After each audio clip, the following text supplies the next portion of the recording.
After a few days apart, a long-awaited reunion takes place on a midsummer's night, amidst a veritable blizzard of dandelion seeds. At the direction of the fox, an ocean of dandelions opens up before the hunter's very eyes. For the next few days after that night, the fox never came again. But in those few days, prey in the forest became gradually more abundant. Everything from small finches, long-legged cranes, and even scurrying boars. Maybe it was the change in season, or some sort of repayment from the fox. Whatever the case, the following days brought real stew to the table. But the fox never came again. As strange as it may seem, it had honestly been easier to sleep hungry, even with a full, satisfied stomach. I couldn't help but think about the day we met, and the woman that the fox had turned into. When would I gaze upon her eyes again, glittering, in water in a lake, lying half asleep with a heart full of turmoil? I heard a faint sound outside my door. I hopped from the bed and swung the door open, eager to see a small white silhouette awaiting me. But there were no lake blue eyes, and there was no fluffy white foxtail. Instead, all I could see were dandelion seeds drifting in the white moonlight, floating like snowflakes in the air. Suddenly, something got caught in my nostrils. Achoo! Immediately, the fluffy white dandelion seeds began to swirl, filling the sky like a snowstorm. Amidst the flurry of dandelion seeds, a pair of jewel-like eyes were looking at me, staring straight into my heart. Waving away the swirling dandelion seeds, I started walking towards the small fox.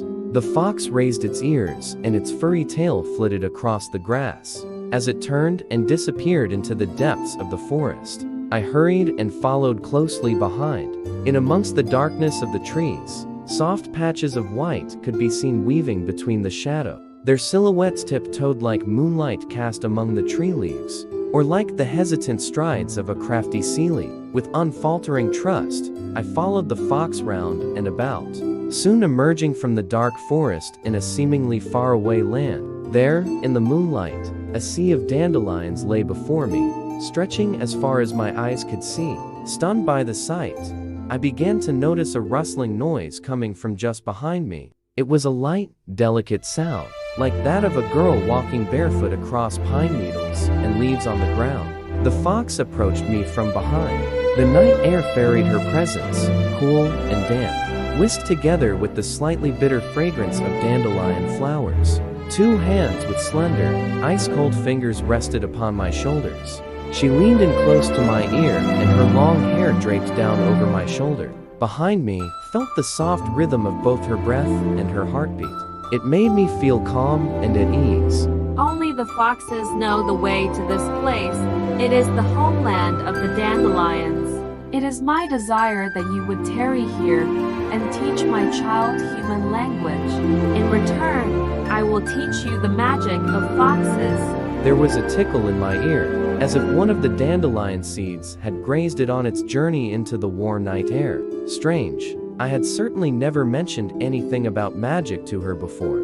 How could she have known? Without answering, she took my hand and led me into the depths of the sea of dandelions. The night breezes from both north and south carried the bitter fragrance of dandelion flowers and faded memories.